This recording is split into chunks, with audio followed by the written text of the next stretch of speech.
त्यांना तुला काय घाई आहे, जरा शांतता होते. चेक चेक वन मला काय प्रश्न आहेत ना बाबा. Check check one. कोण कोण लाईव्ह आहे याच्यामध्ये? सगळे लाईव्ह आहे.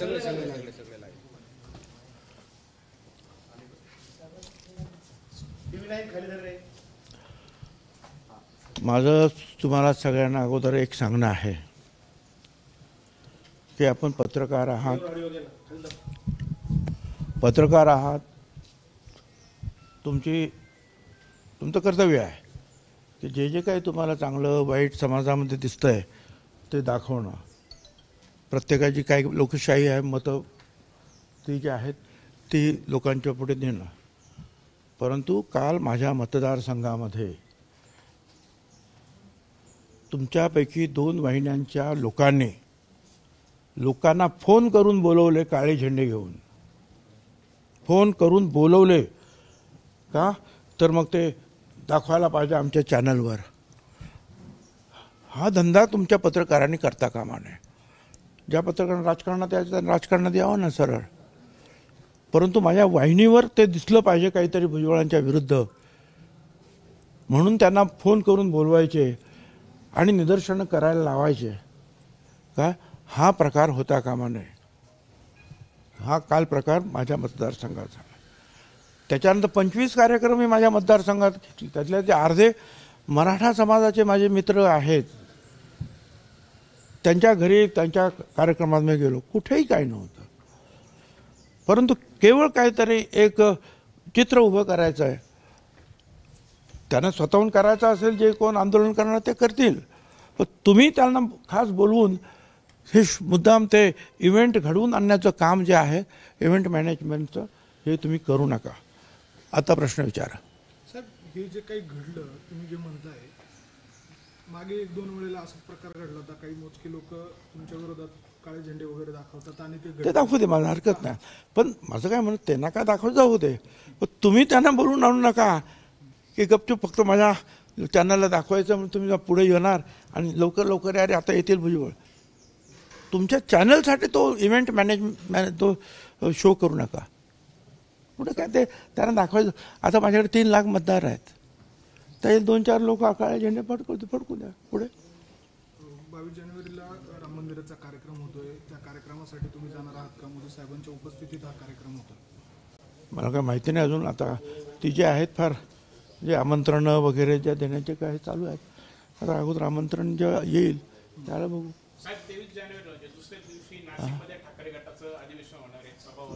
कधी?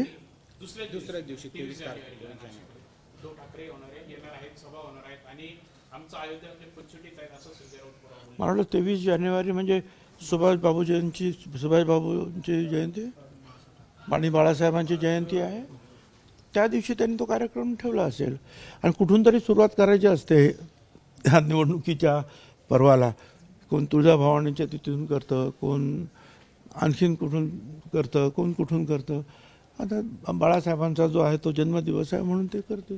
लोकशाही आहे. आता प्रत्येकानं आपापली जे मतं मांडणार आणि निवडणुकीमध्ये मग जो मतदार राजा जो आहे हा कोणाच्या बाजूने झुकतो ते आपल्याला दिसेल. प्रकाश आंबेडकर आज लोकसभा निवडणुकीसंदर्भात बैठकी घेत आहेत. काय वाटतंय आंबेडकर? मला नाही माहिती काय वाटतं. म्हणजे आज बैठकी होणार आहे संभाजीनगरमध्ये. आगामी लोकसभा निवडणुकीसंदर्भात पुढची रणनीती ठरवली जाणार आहे. अरे राजकीय पक्ष जे किंवा नेते किंवा राजकीय पक्ष काढतात त्यांना निवडणुकांमध्ये जे आहे काय करायचं काय नाही याचा विचारविनिमय करावाच लागतो ना. मिटिंग घ्याव्याच लागतात. घरात बसून राजकारण कसं करता येईल. त्यामुळे प्रत्येकजण आपापल्या पद्धतीनं आता ही सुरुवात करणारच आहे. त्याच्यामध्ये वावं काय त्याच्या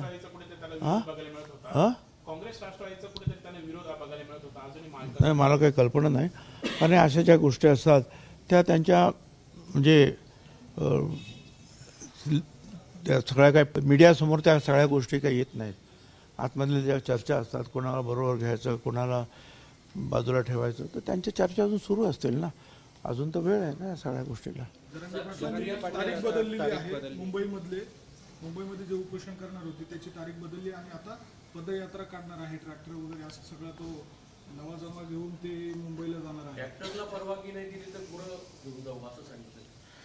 आता तो जे आहे, जे गव्हर्नमेंट आमचे जे काही मंत्री जातात त्यांच्यावर चर्चा करतात, ते होम डिपार्टमेंट आणि बाकीचे जे त्याच्यामध्ये काम करणारे लोक आहेत तो त्याचा विचार करतील. बाकी लोकशाही आहे, मोर्चा तर काढू शकतात कुणी, शांततेनं काढायला काही हरकत नाही. परंतु किती, कसा, कोणाला बरोबर घेऊन, पुढे काय आहे, हे सगळं जे आहे शासन त्या वेळेला ठरवतं, त्या वेळेला ते निर्णय घेतं. साहेब, सुप्रिया सुळे अशा म्हणाल्यात का भुजबळ साहेबांचं कुणी कॅबिनेटमध्ये ऐकत नाही. हे तर बरोबर, मी सगळ्याच गोष्टी माझ्या कोण ऐकणार, आणि कुठल्याही मंत्र्याच्या सगळ्या गोष्टी सगळे मंत्री कधी ऐकतच नाहीत. काही ना काहीतरी थोडेसे मतांतर असतातच. आणि दुसरं म्हणजे हे तर हे 3 पार्टीचं सरकार आहे आमचं. एकच गोष्ट सगळ्या पार्टीच्या सगळ्या मतदार मंत्र्यांना मान्य असणं अशक्य आहे. त्यात आणि बरं, त्याच्यामध्ये माझा विषय हा अतिशय वेगळा आहे. त्याच्यामुळे हे तर बरोबर आहे, काही लोक ऐकतील, काही लोक नाही ऐकणार, काही लोक गप्प बसतील. यामध्ये तुम्ही एकटे पडलेले वाटतात का स्वतःला? मी एकटं महसूस करत नाही, मला वाटत नाही. माझ्याबरोबर असंख्य ओबीसी आणि मागासवर्गीयाचे कोट्यावधी लोक जे आहेत या राज्यातले आणि देशातले सुद्धा मोठ्या प्रमाणावर माझ्या पाठीमागे आहेत. त्याच्यामुळे मी एकटा नाही. दुसरं, अनेक नेतेसुद्धा असे आहेत किंवा आमदार आहेत, ते सुद्धा माझ्याबरोबर आहेत, परंतु ते सध्या बोलत नाही आहेत की नको, न बोलता सुद्धा जे आपल्याला काम करता येईल असं, किंवा त्यांना असं वाटतं की आपण ज्यावेळेला योग्य वेळ येईल त्यावेळेला बोलू. त्यामुळे मला ते एकटं, आणि मला सवय एकटं लढायचं, त्याची पण काही काळजी करू नका. साहेब, लोकसभेच्या निवडणुका काही महिन्यांवर येऊन ठेपलेल्या आहेत, त्या अनुषंगाने सर्वच पक्षांची चाचपणी सुरू आहे. यामध्ये नाशिक बाबत काय आपल्याला वाटतं की जेणेकरून मागे आपल्या घरातील उमेदवार होते किंवा आपणही स्वतः उमेदवार राहिलेला आहात नाशिकमधून, तर काय चित्र असू शकतं किंवा काय आपला त्याबाबत दावा असेल? नाशिक जिल्ह्यामध्ये जे आहे, महायुतीचे जे उमेदवार असतील ते सगळे निवडून येतील ना.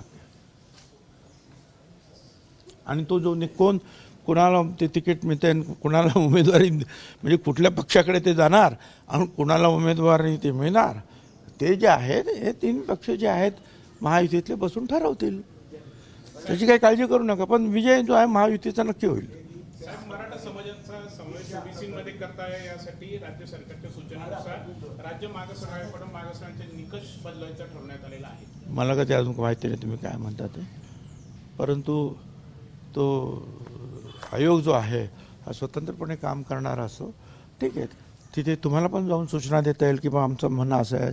प्रत्येकाला आपलं म्हणणं म्हणण्याचा अधिकार तिथं आहे सगळ्यांना.